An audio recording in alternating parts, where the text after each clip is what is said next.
Allô, allô, est-ce que tu m'entends? Ceci est une annonce de la compagnie Air État de Coaching. Je t'invite à embarquer à destination de Sérénité. Avec Sérénité, prépare-toi à faire le plus merveilleux des voyages, celui qui te permettra d'aller à la rencontre de la personne avec qui tu passes le plus de temps, au lit, au WC, dans la douche, c'est-à-dire toi. C'est un programme en 6 étapes que j'ai conçu spécialement pour toi, avec amour, bienveillance, pour t'accompagner à gérer toutes tes responsabilités avec sérénité et surtout pour t'accompagner à retrouver la paix et un équilibre intérieur. Alors si tu veux faire partie du voyage, il est temps d'aller prendre ton billet et de faire ton enregistrement. Pour ça, rien de plus simple, prends rendez-vous pour ton check-up car les places sont limitées. Allez!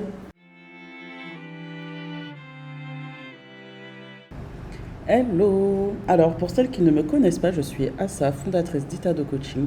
J'accompagne les femmes fortes à gérer leurs responsabilités avec sérénité. Je me présente parce que là, c'est une série spéciale pour présenter Serenity. Et dans cet épisode, je vais t'expliquer comment ou d'où m'est venue l'idée pour la création de ce programme. Allez, c'est parti! Alors, d'où m'est venue l'idée?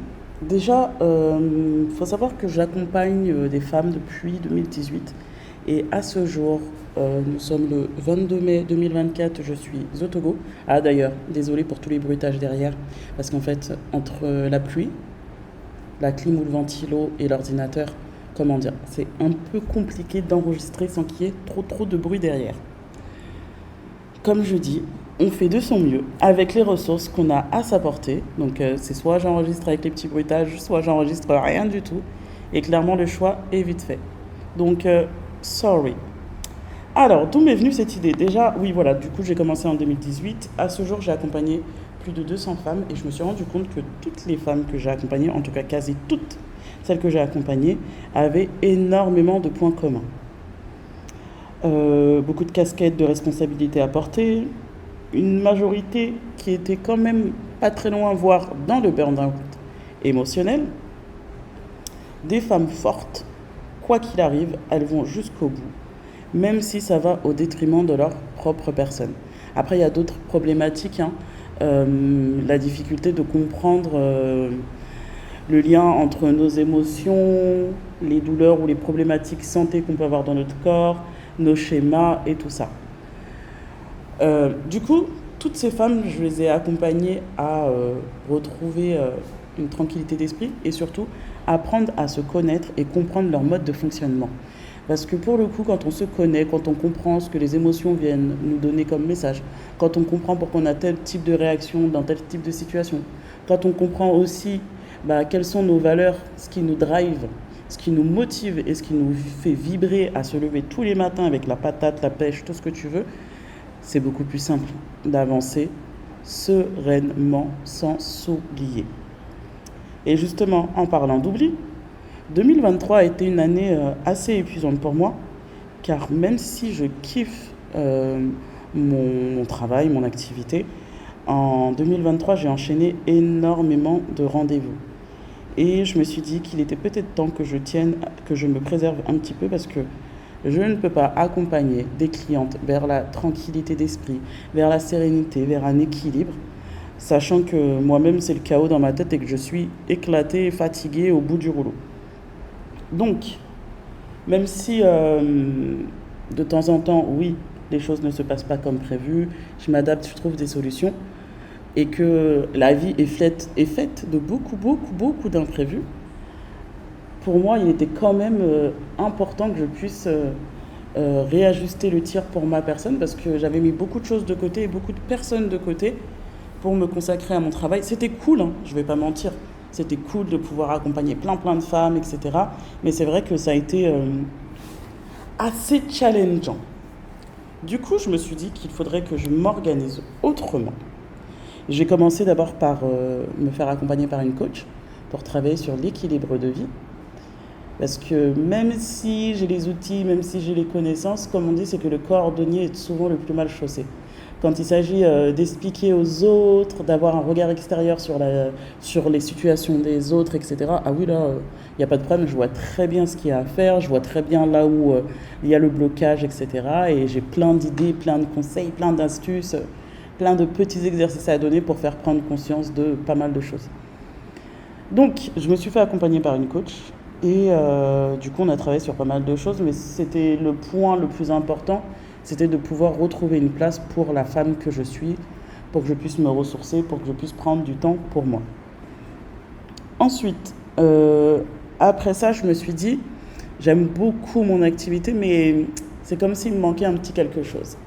Donc j'ai enchaîné, non, quelques mois après, j'ai fait le choix de faire un bilan de compétences et ça m'a permis de confirmer ce qui me manquait dans mon job et c'était l'aspect formation et création. Parce que effectivement, le fait d'être en rendez-vous tout le temps, c'est cool. J'échange, oui ça, il n'y a pas de problème. Mais l'aspect qui me manquait, c'était la partie où je pouvais faire appel à ma créativité pour soit créer du contenu, de la formation et pas mal de choses. Et ça me manquait énormément. Le fait d'accompagner des femmes, de voir leur évolution, de voir les prises de conscience, c'est quelque chose qui me plaît énormément. Mais vraiment, il fallait que je retrouve un équilibre avec des choses où je peux m'exprimer. Donc, à la suite de ce bilan de compétences, j'ai redéfini mon emploi du temps de sorte à avoir suffisamment de temps pour bosser ma création de contenu. Ça a donné par exemple le nouveau feed Insta, le lancement de mon podcast, les conseils d'Assa, et le dernier tout né, le lancement de Serenity. Donc, au début, ça a été très challengeant, ça a été très bizarre, ça a été très étrange. Je me suis dit, ok, comment je vais faire pour changer ci, ça et ça comment je me retrouve de rendez-vous à création. Et pour mes rendez-vous, ça commence à une certaine heure, ça s'arrête à une certaine heure. Alors que pour la création de contenu, oh là là, j'étais en roue libre. J'arrivais, je me disais, bon, allez, je vais faire ça, ouais. Oh, ça aussi, ça a l'air super intéressant. Et hop, je partais dans l'autre sens et tout ça. Et après, je me suis dit, mais meuf, je vais pas être très productif comme ça. Donc, on va dire que j'ai remis à plat un peu mon organisation pour cette partie de mon travail, pour avoir le temps de faire les choses à mon rythme, mais surtout pour pas me retrouver à travailler pendant des heures et des heures sans avoir produit rien de concret. Donc, je me suis organisée différemment et c'est vrai que moi, pour l'aspect créativité, je préfère bosser le soir, voire la nuit. C'est calme, il n'y a personne et c'est surtout des moments où je me trouve très très créative. Donc, j'ai commencé comme ça avec le podcast. Après, pareil pour mon nouveau feed Insta et tout ça, que j'ai mûrement et longuement réfléchi. Ensuite, j'ai suivi une formation en web marketing pour mettre à jour mes connaissances. Et ouais, c'est pas parce qu'on est calé sur certains domaines que ça veut dire qu'on l'est sur tous les domaines. Ensuite, j'ai un peu agrandi mon équipe.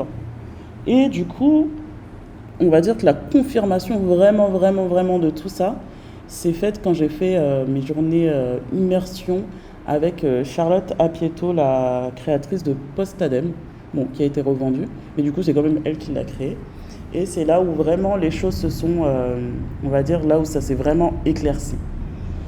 Et du coup, il y avait un gros questionnaire en amont, après un échange téléphonique, après on a passé la journée ensemble et d'autres petits questionnaires et tout ça. Mais en fait, c'était surtout beaucoup de réflexions internes pour ma part.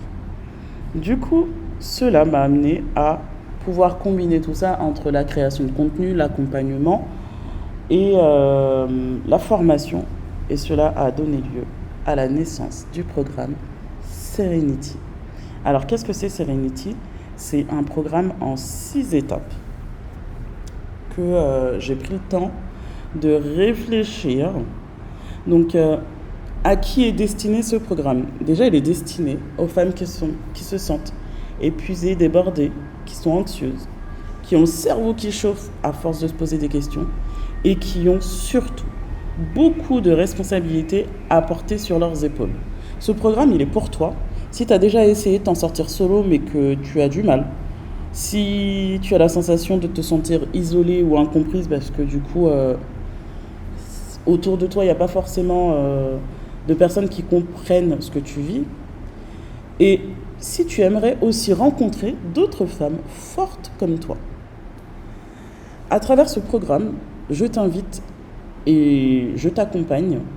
Nous t'accompagnons parce que c'est un programme en groupe à pouvoir apprendre à lâcher prise, à déléguer, bon, un petit peu, à comprendre le lien entre tes difficultés, tes schémas et toi-même, à pouvoir souffler. Et l'idée, c'est que tu puisses te sentir légère, prendre du temps pour toi, prendre des RTT par rapport à toutes tes responsabilités. Donc, si tu souhaites faire partie du programme, je t'invite à prendre rendez-vous pour faire ton check-up. Et ensuite, je te donnerai toutes les informations concernant ce programme. Après, tu peux aussi avoir les infos dans la description. Je vais te mettre le lien vers la page avec tout ce qu'il y a dedans. Il y aura des lives toutes les semaines parce que l'idée, c'est pas de te laisser seul livrer face à toi-même, même s'il y a les modules, il y a le workbook, les petits exercices et le groupe privé.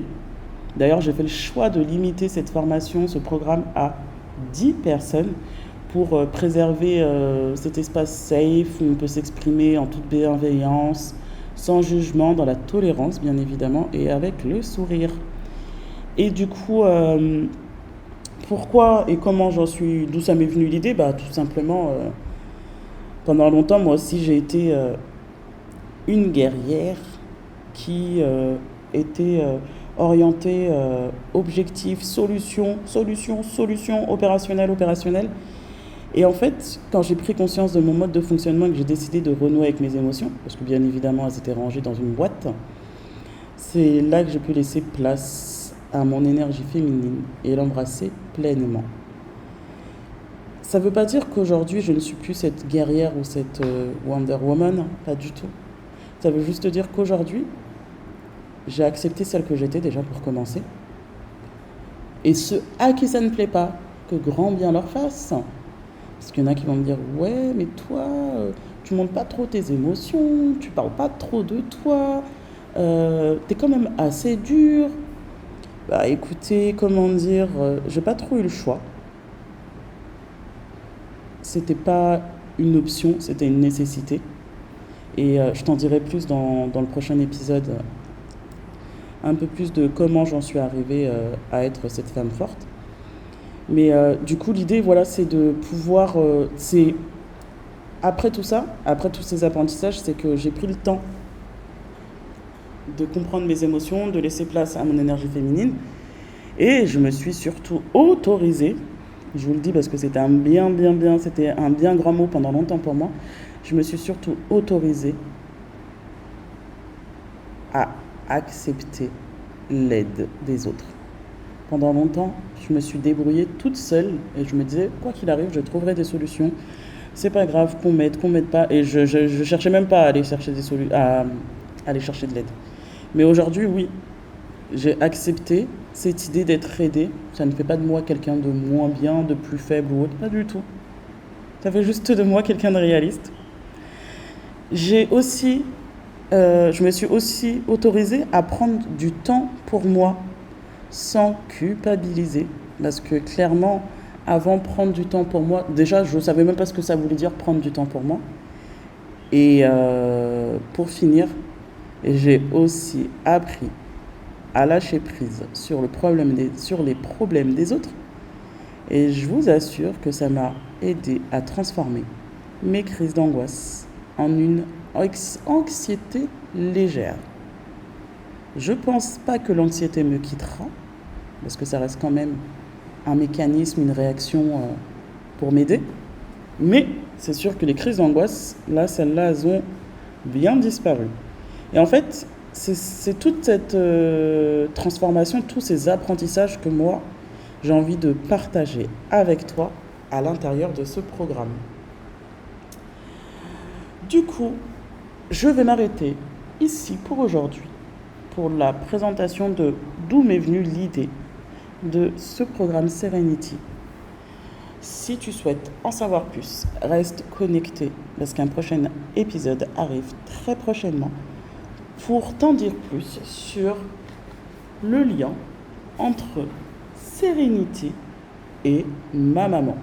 Ouais, parce qu'en fait, avec beaucoup de recul, je me suis rendu compte que, effectivement, Sérénité, c'est comme si c'était un petit clin d'œil, voire un gros clin d'œil à ma mamounette. Voilà. Alors, si tu penses que ce programme pourrait intéresser d'autres femmes de ton entourage, n'hésite pas à leur transmettre le podcast. Et pour toutes les infos, tu les as en description ou sinon tu peux me contacter via Instagram ou sur WhatsApp. Allez, que la paix soit avec toi. Bye.